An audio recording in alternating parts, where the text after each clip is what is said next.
Tao là anh cả. Tao là anh hai. Tao là thằng út.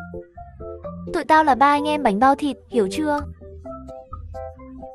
Nhóc kia, mày ăn sai thứ tự rồi. Phải ăn từ anh cả chứ. Sao lại ăn từ anh hai? Mày học toán không giỏi à? Hồi tiểu học mày được mấy điểm? Mày có tốt nghiệp tiểu học không vậy? Tao nói rồi, nhóc kia, mày ăn sai rồi. Nhìn cái là biết mày toàn trượt môn.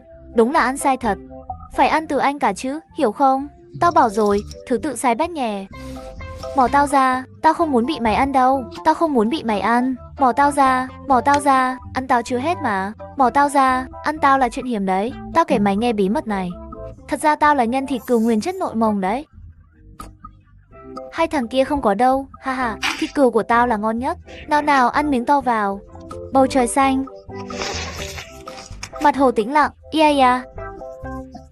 Thế là tao bị mày ăn mất rồi.